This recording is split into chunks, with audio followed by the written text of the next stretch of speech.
ओम नमो भगवते वासुदेवाय। हर हर महादेव, जय भोलेनाथ।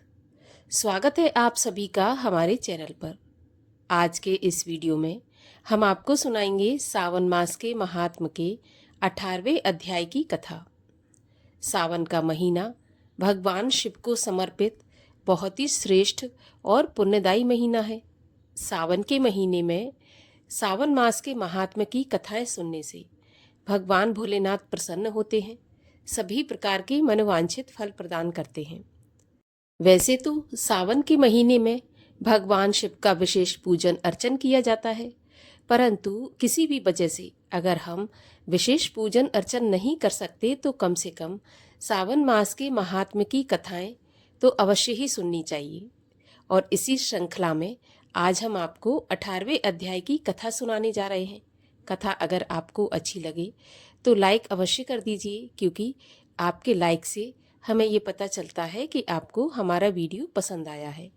और आगे की सभी व्रत कथाएं सुनने के लिए, सभी व्रत से जुड़ी जानकारियां प्राप्त करने के लिए चैनल को भी सब्सक्राइब करके बेल आइकन पर क्लिक कर लीजिए, जिससे आने वाले हर वीडियो का नोटिफिकेशन आपके पास सबसे पहले आ जाए। तो आइए अब हम भगवान शिव का ध्यान करते हुए सुनते हैं सावन मास के महात्म के 18वें अध्याय की कथा, जिसमें भगवान शिव ने सनत कुमार जी को सावन मास के शुक्ल पक्ष की 10वीं तिथि के महात्म को समझाते हुए उसका वर्णन किया है। तो आइए भगवान शिव का नाम लेते हैं और कथा सुनना आरंभ करते हैं। बोलिए भगवान शिव शंकर महादेव की जय। सनत कुमार जी ने पूछा, हे भगवान, आप मुझे सावन महीने के शुक्ल पक्ष की 10वीं तिथि का महात्म बतलाइए। भगवान श्री सदाशिव ने कहा, हे सनत कुमार, सावन महीने के शुक्ल पक्ष की 10वीं तिथि के दिन व्रत आरंभ करें। इस प्रकार 12 महीनों तक उत्तम व्रत करके सावन शुक्ल 10वीं के दिन इस व्रत का उद्यापन करना चाहिए। राजा तथा राजकुमार को राज्य की आशा से, किसान को खेती के लिए, वैश्य को व्यापार के लिए, गर्भवती स्त्री पुत्र प्राप्ति के हेतु तथा अन्य सब मनुष्य धर्म, अर्थ एवं काम आदि की सिद्धि के निमित्त इस व्रत को आरंभ करें।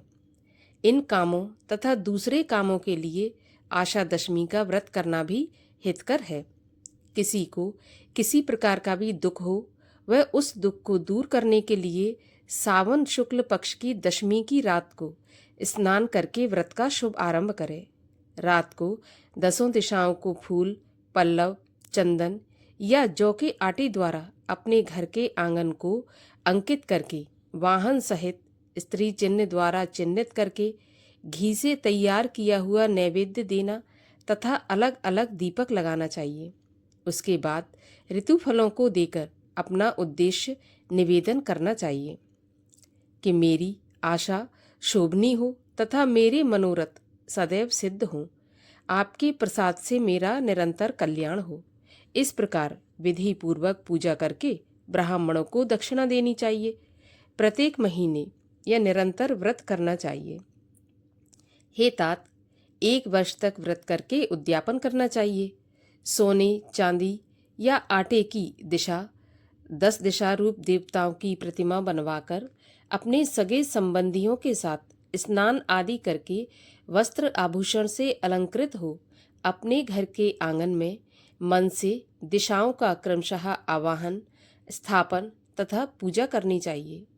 दिशाओं के तंत्र यह हैं कि हे इंद्री, दिशा 10 दिशा रूप देवता सुर तथा असुर नमस्कृत इस संसार का स्वामी इंद्र आपके पास निवास करता है, ऐसे आपको नमस्कार है। हे आग्नेय, अग्नि देवता के रहने से आप आग्नेयी कही जाती हैं। आप तेज स्वरूपा पराशक्ति हैं, अतः हे आग्नेयी, मेरे लिए आप वरदात्री हों। हे याम्य, धर्मराज आपका आश्रय लेकर इस सारे संसार को दंड देते हैं, अतः आपको संयमनी कहते हैं। हे संयमनी, आप मेरे लिए उत्तम कार्य को देने वाली हों। हे आशे, हाथ में खड्ग लिए अत्यंत विकराल रूप मृत्युदेव नैऋत्य स्थान में आपके पास निवास करते हैं, अतः आप नैऋत्य रूपा हो। हे नैऋत्य, मेरी आशा को पूर्ण करो। हे वारुणी, भुवन के आधार पर तथा जल तंतु के अधिपति वरुण देवता आप में निवास करते हैं। हे वारुणी, मेरे कार्य के लिए आप और धर्म के कार्य के लिए तत्पर हों। हे वायव्य, संसार के आदि कारण प्राणरूप वायुदेव से आप अधिष्ठित हैं। हे वायव्य, मेरे घर में आप प्रतिदिन शांति बनाए रखें। हे कौबेरे, आपके दिशा में कुबेर देव आदि निवास करते हैं। आपकी उत्तर दिशा कही गई है, मेरे मनोरथों को पूर्ण करो। हे ऐशानी, आप जगदीश शंभु से अलंकृत हो। हे देवी, मेरी वांछितों को परिपूर्ण करो। आपको नमस्कार है, नमस्कार है। सारे संसार के ऊपर निवास करने वाले सदा कल्याणदाता सनक, नंदन, सनातन और सनत कुमार आदि मुनियों के साथ रहने वाली आप सदा मेरी रक्षा करें, रक्षा करें। सब नक्षत्र, ग्रह, तारागण, नक्षत्र माता, भूत, प्रेत, विनायक तथा भक्ति युक्त मन से जिन दिग देवों का मैंने पूजन किया है, वह सभी देवता सदा मुझे अभीष्ट सिद्धियां देने वाले हों। सांप व नेवले से नीचे के लोक में आप सेवित हैं। आज आप मेरे ऊपर नागानाओं के साथ प्रसन्न हो। इन मंत्रों को पढ़कर पुष्प, धूप आदि द्वारा अर्चन करके अलंकार, वस्त्र और फल निवेदन करना चाहिए। वाद्य आदि के नाद से, गीत, नृत्य आदि मंगलों से तथा नृत्य करने वाली नृत्यांगनाओं के नाच से रात को जागरण करके समाप्त करना चाहिए। कुमकुम, अक्षत, तांबूल, दान आदि तथा प्रसन्न मन से उस रात को समाप्त करना चाहिए। प्रातःकाल दोबारा प्रतिमा की पूजा करके उसे ब्राह्मण को दे देना चाहिए। इस विधान के द्वारा अर्चन तथा समापन करके प्रणाम करना चाहिए। उसके बाद अपने सगे संबंधियों तथा मित्रों सहित भोजन करना चाहिए।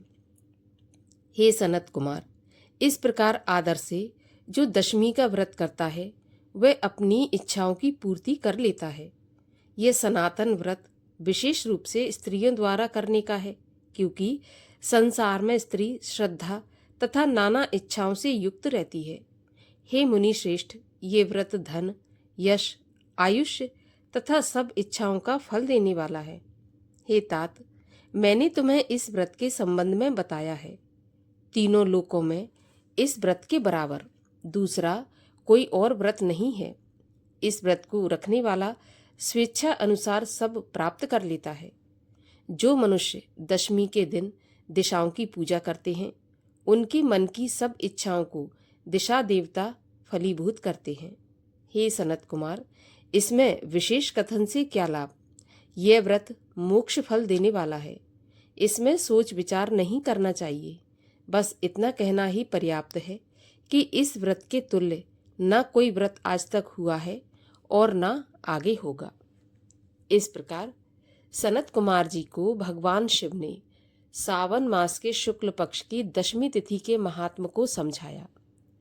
अगर आज की कथा अच्छी लगी हो तो कमेंट बॉक्स में लिखकर जरूर बताइए और लाइक अवश्य कर दीजिए। साथ ही चैनल को सब्सक्राइब करके बेल आइकन पर क्लिक कर लीजिए।